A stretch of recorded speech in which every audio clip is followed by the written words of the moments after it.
Jadi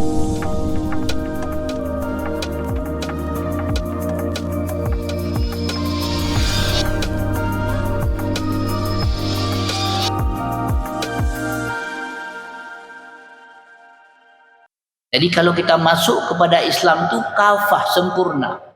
Makna sempurna, iya imannya, iya Islamnya, iya tasawufnya, ihsannya. Iya syariatnya, iya tarikatnya kalau kita bagi dua. Iya tauhid kalamnya, iya tauhid sufinya. Bismillahirrahmanirrahim.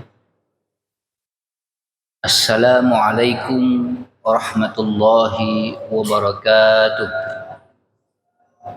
Makalah singkat Abuya ini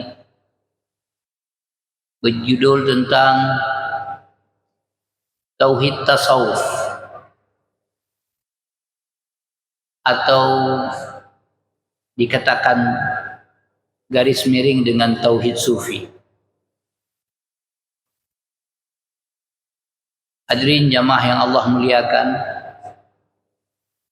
bagaimana kita ketahui rukun agama itu ada iman, Islam, ihsan. Barang yang terpenting di antara itu adalah disebut dengan iman. Iman ini dikaji dengan satu ilmu yang disebut tauhid. Atau dengan kata lain, iman ini disebut dengan akidah. Iman ini disebut dengan tauhid. Makanya karena tauhid ini sangat penting di antara ketiga yang tadi, andai kita mencoba membedakan, namun sama-sama pentingnya. Namun kalau kita lihat yang paling sangat penting itu adalah tauhid. Karena Rasulullah SAW hampir 12 tahun di Mekah itu berurusan hanya dengan tauhid.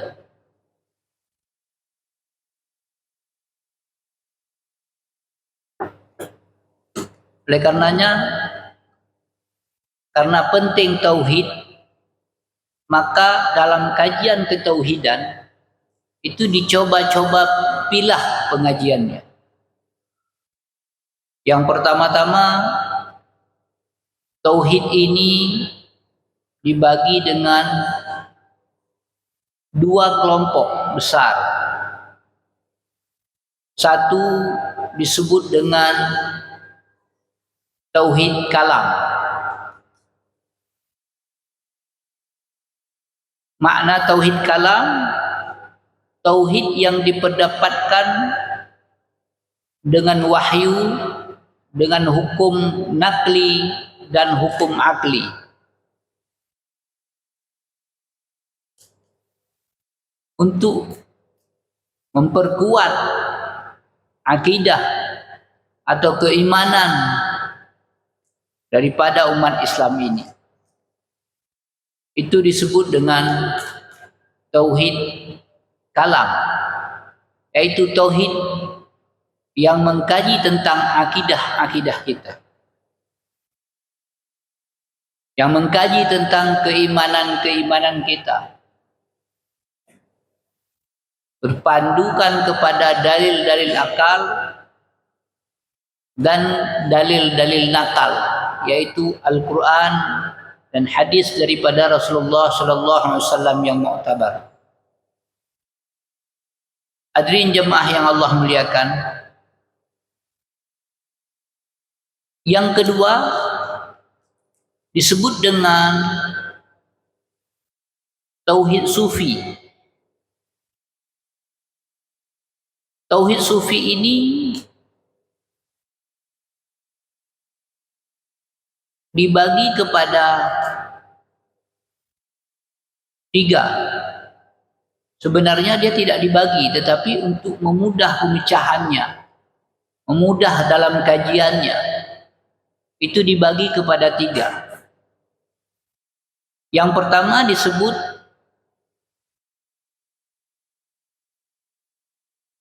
tauhid iradi atau disebut tauhid tarikat.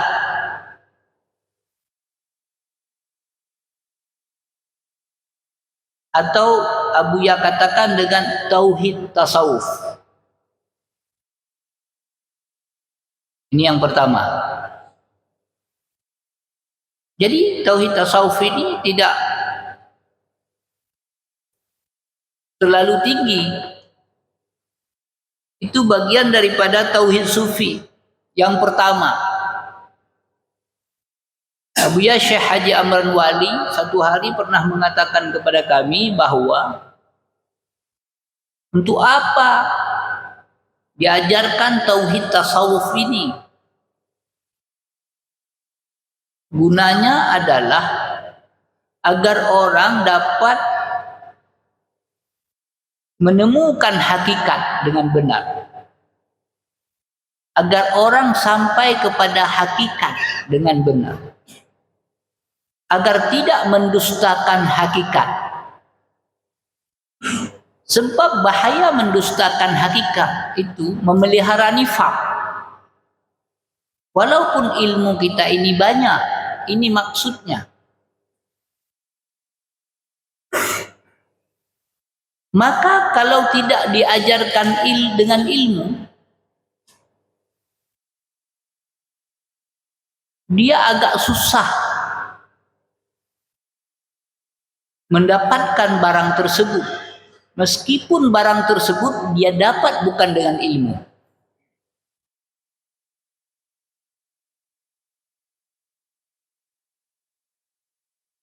Namun dalam kajian ketasawufan, maqam, derajat, itu harus kita usahakan. Harus kita bersungguh-sungguh agar kita dapat mencapai dari maqam tauhid kalam kepada tauhid tarikat. Dari tauhid tarikat, yaitu kita selalu beramal dan menghadap hati, kita mencapai kepada tauhid hakikat. Itu tujuan Abuya, untuk mencapai kepada tauhid hakikat. Dan dari tauhid hakikat dia akan mencapai kepada tauhid ma'rifat. Jadi tauhid sufi ada tauhid iradi, tauhid syuhudi, tauhid wujudi. Itu istilah bahasa lain.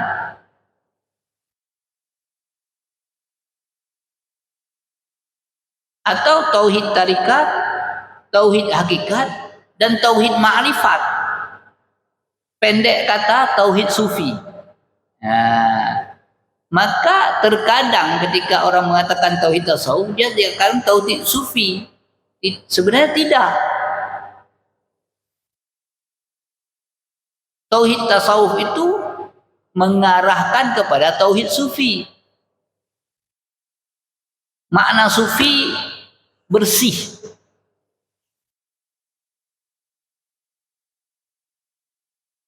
Ikhlas. Itulah yang namanya tauhid. Maka derajat kajian orang-orang tasawuf paling terakhir itu kajian tauhid. Kalau kita lihat kitab yang diterjemah oleh Abuya, kitab Syekh Paseh, Manazil As-Sairin, itu dari bidayah sampai nihayah. Bidayahnya yakbah, nihayahnya itu tauhid terakhir.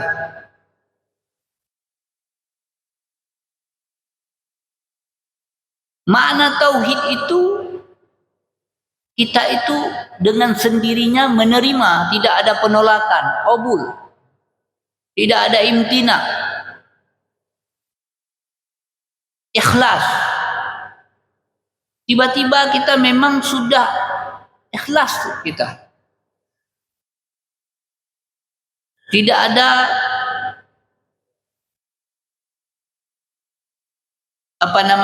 kesyirikan. Al-ikhlas al-munafi lisyirki.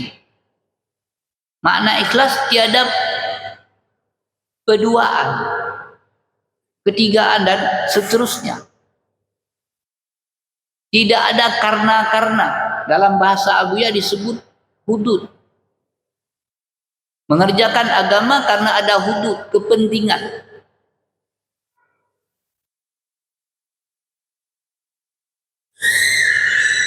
Kalau kita punya hudud dalam agama, itu tidak ikhlas. Maka ikhlas al-munafi li syirki. Ini disebut dengan tauhid. Ini jamaah yang dimuliakan Allah yang harus kita pahami dulu.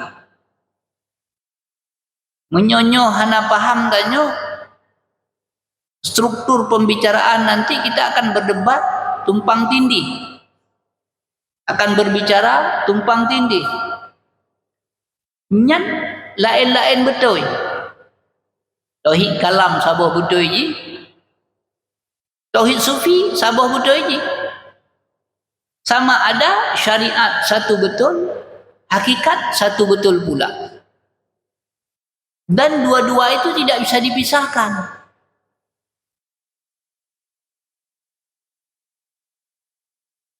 Makna tidak dipisahkan.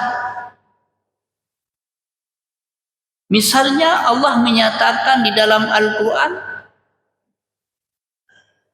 tentang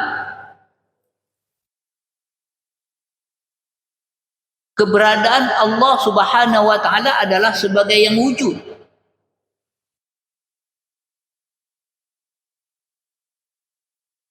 Lalu ilmu kalam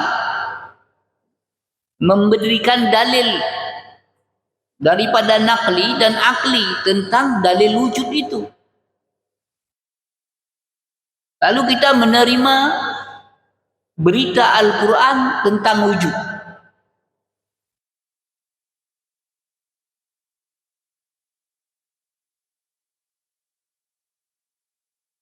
Dan yang wujud dan yang wajib wujud ini hanya Allah, dan yang lain tidak. Dan itu kita yakini seakan-akan nyata.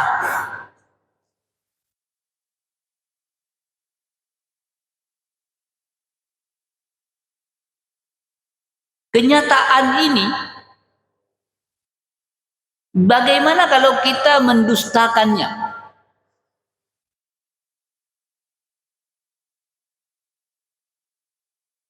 Berarti kan kita mendustakannya, memelihara nifak, tidak mempercayai tentang hakikat. Maka hakikat ini penting. Kalau tidak, hanya setiap hari kita membaca Al-Quran itu hanya gambar yang kita baca. Kita tidak dapat merasakan. Makanya kalau Nabi, kalau sholat itu membaca waladdallin atau membaca ihdinas siratal mustaqim, keadaan diri Nabi itu senyum, dia melihat ketika dia baca siratal ladzina an'amta alaihim. Nabi terus seperti terlihat gambar dalam batin diri Nabi. Tetapi ketika Nabi membaca waladdallin, terlihat lagi bahwa Nabi watalidda julun, bergetar Nabi, seperti bergetar dia di dalam solat itu. Begitu ketakutan. Bagaimana Allah mengazab kelompok-kelompok yang maghdubi alaihim ini. 7 golongan besar terlihat dengan cepat oleh penabi.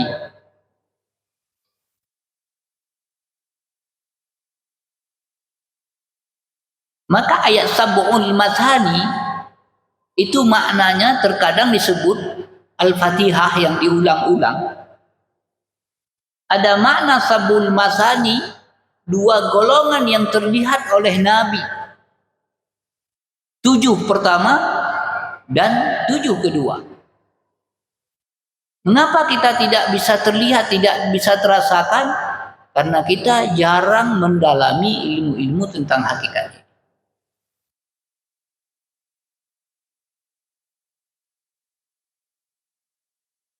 Hadirin jamaah yang Allah muliakan, ini antara tauhid kalam dengan tauhid sufi. Jadi tauhid tasawuf ini adalah mula daripada tauhid sufi. Jadi tauhid tasawuf ini disebut dengan tauhid tarikin, tauhid amali.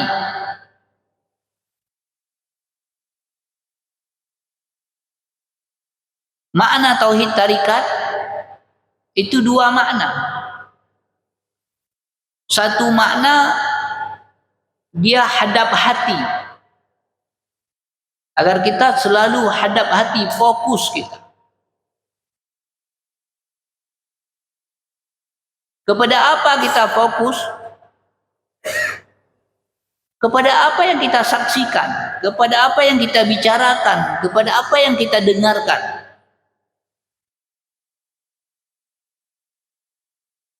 Hadap hati kita. Nah, barang yang ada dan wajib ada itu ada Allah.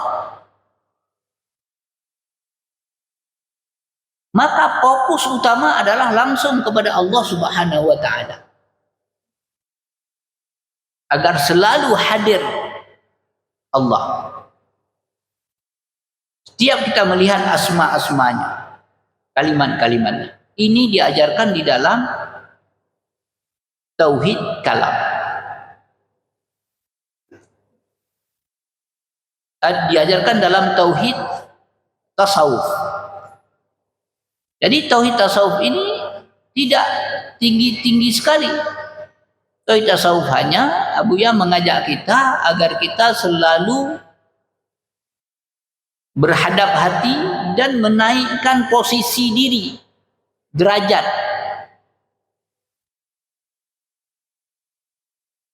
Yaitu derajat nafsu kita naikkan. Agar dapat mencapai derajat nafsu para malaikat.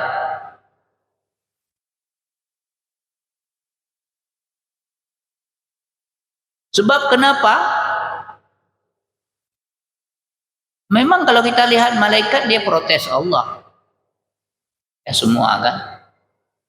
Kita lihat syaitan juga protes Allah. Tapi ketika Allah memerintahkan untuk sujud kepada lembaga Adam, malaikat dia tidak protes lagi. Kalau dalam kajian hakikat ditanya kenapa demikian? Karena dia lihat cahaya Allah. Dia tidak sujud kepada Adam. Pada hakikatnya, pada syariat sujud kepada Adam. Syaitan tidak. Dia tidak nampak itu.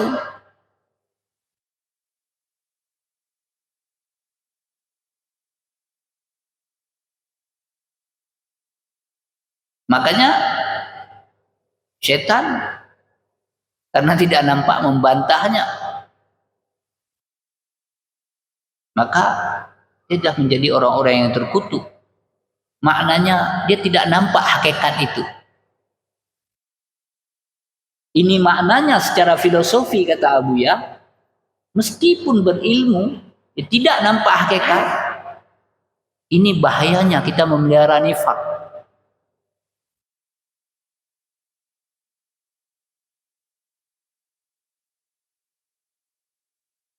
Kita sering terkadang menyamati orang kan, langsung bertalqin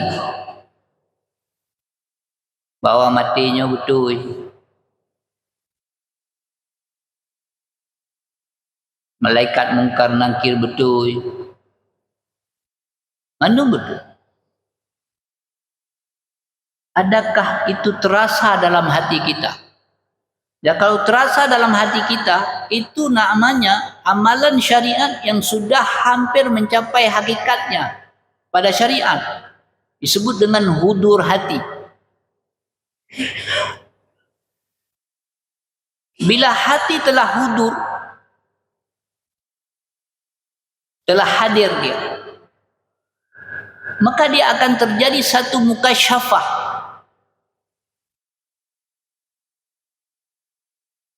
Dia akan terjadi tarikan-tarikan khatar-khatar hakani. Ditarik, dijazbah. Karena ada sifat kasih sayang Allah yang menampakkan ke arah itu. Maka dikatakan dengan syuhud. Terang hatinya melihat hakikat itu. Nyata.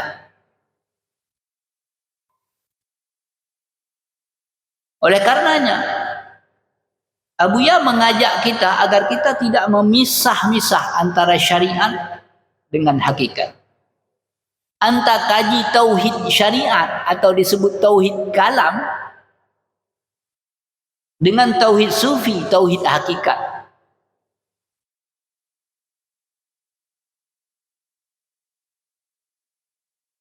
Sebab kalau kita misalnya mengkaji hakikat saja, tidak ada syariat,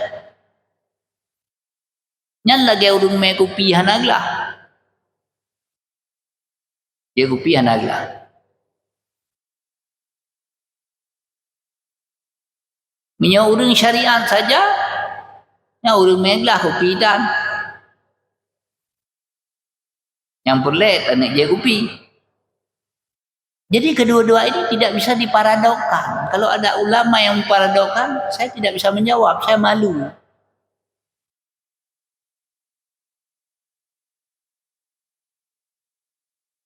Malu saya nggak bisa jelaskan saya. Karena saya bukan penilai ulama, karena ulama ini tidak pantas untuk dinilai. Hanya saya malu. Sedih kita kalah. Jadi nggak bisa menjelaskan kenapa demikian. Makanan apa yang telah merasuk kepada kita? Kesalahan apa yang telah terjadi pada diri saya? Makanya saya susah menjawabnya kadang-kadang. Saya dari dulu kan putar-putar pada lembaga ulama, bolak-balik. Saya sering ke tempat lembaga ulama. Kalau ditanya itu dari ulama-ulama besar.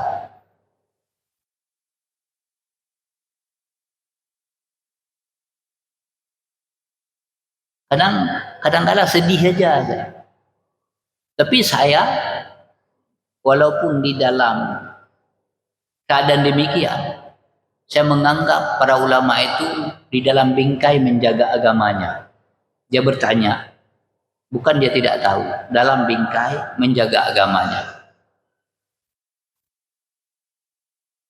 Namun bila dia tidak mengetahui tentang keadaan ini bahaya besar. Bila ini tidak nyata pada alim ulama, ini bahaya besar. Nah, ini bukan kata Abuya saja.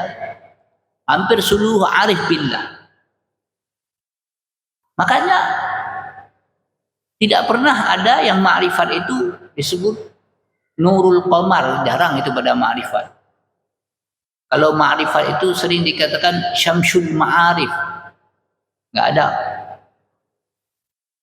Bulannya ma'rifat jarang dikatakan.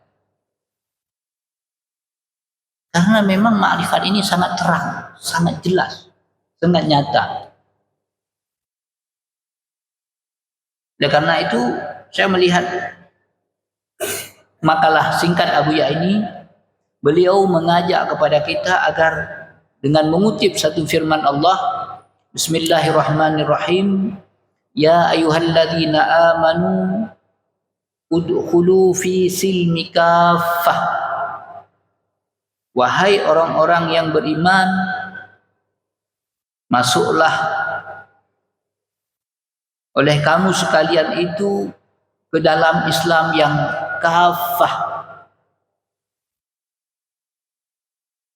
Jadi kalau kita masuk kepada Islam itu kafah, sempurna. Makna sempurna, iya imannya, iya Islamnya, iya tasawufnya, ihsannya. Iya syariatnya, iya tarikatnya kalau kita bagi dua. Iya tauhid kalamnya, iya tauhid sufinya.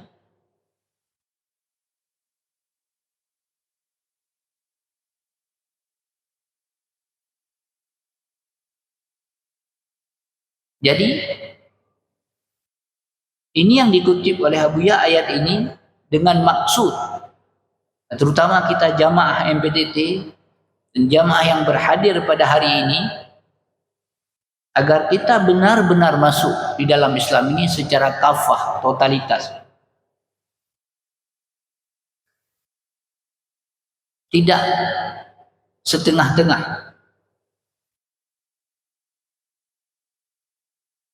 Makna setengah-setengah, kita mengambil syariat saja.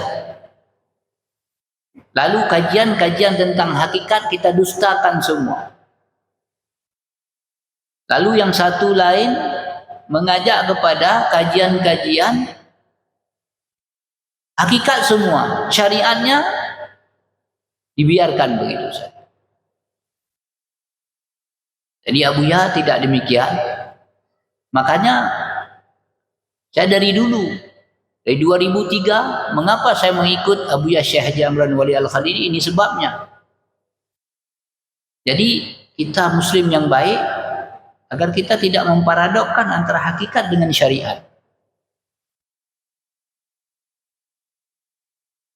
Karena Allah berpesan agar engkau masuk dalam Islam secara kafah. Kalau engkau paradokkan, berarti maknanya engkau telah mengikuti daripada langkah-langkah syaitan. Maka Allah mengatakan jangan kamu ikut langkah-langkah syaitan. Mengambil sebahagian, meninggalkan sebahagian yang lain. Menyampaikan pada orang sebahagian dan engkau mendustakan sebahagian yang lain. Innahu lakum aduwwum mubin. Karena syaitan bagi kamu musuh yang nyata.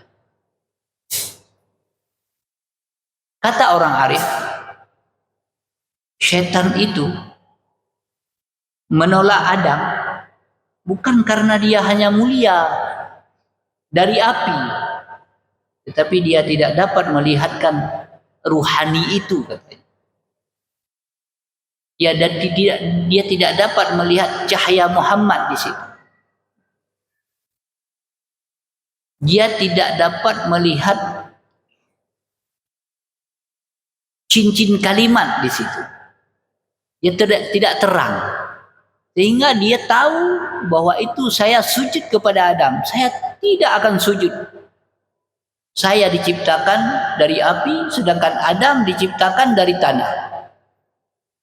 Kalau zahir ayat demikian. Tapi kalau orang-orang arif banyak berbicara, sesungguhnya memang syaitan dia mengikuti nafsu, dia tidak terlihat itu.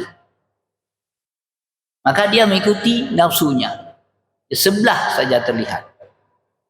Mudah-mudahan kita tidak mengikuti langkah-langkah syaitan.